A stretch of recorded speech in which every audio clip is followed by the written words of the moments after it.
people talk about English words all the time in the movies, in conversations, or even fluent speakers, but many of them are misunderstood. Today, we are going to talk about some of the common misunderstood words in English. The first word is sketchy. People think it means cool or edgy. But sketchy is something that is very suspicious and dangerous, and you cannot trust it. You feel bad about it in your gut. So it's all about your bad feelings about something. For example, you can say the website looks really sketchy. You cannot trust that. But I've seen, so many students using it like, oh, the outfit is sketchy. It doesn't make sense. The next word is toxic. People think toxic is annoyed, but it has a way deeper and more psychological meaning than that.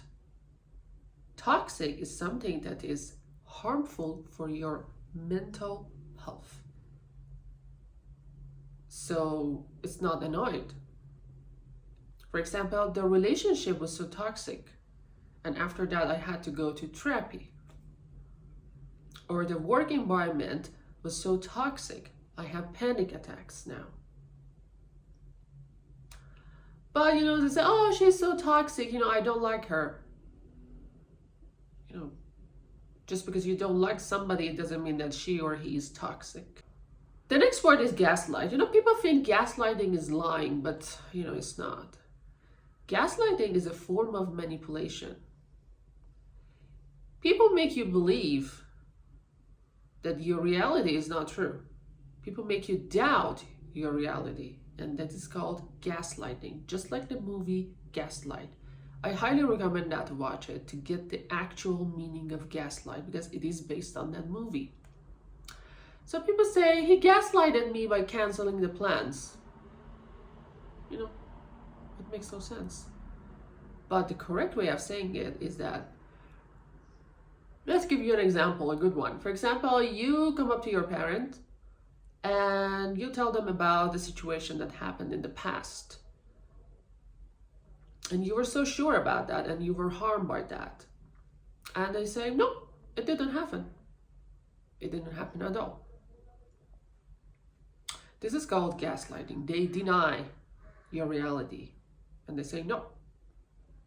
Okay, now it's time to talk about shady. People think it's dark, or there is no light in a room. But it has a completely different meaning. Shady is dishonest. And you cannot trust that. And and you have proof for that. For example, that businessman is shady. He scams people. But you can say, oh, I cannot see him, it's too shady, or I don't know, something like that. You cannot say it this way. Okay, and now we want to talk about the word triggered. I hear that a lot. People think triggered is annoyed. But triggered is something way deeper than annoyed. Triggered is a trauma response. It means that something have happened to you in the past, and it is stored in your body and in your psyche. And again, something else triggers that, and you have this complete, out of the control, intense reaction to that. That's triggered. I hear that, people use it like, oh, the coffee is cold and I'm triggered. I'm like, what? Trigger is a huge trauma response to something. For example, you hear a car screeching, and then all of a sudden it triggers of your old memories of all the accidents you had. It triggers those memories and those intense emotions in the past. The next word is pagan. People think it's evil or immoral or godless, and it's all wrong. Pagan is a Latin word, and it means rural or country people. Before Christianity, there were people who practiced some other religions and traditions, and they were called pagan. That's it. Nothing other than that. And now let's talk about my favorite word, boundaries. People think boundaries is all about being cold or rude. But it's not like that. Boundaries is like saying to people, look, I want you to treat me this way. This is my boundary, and I want you to respect that.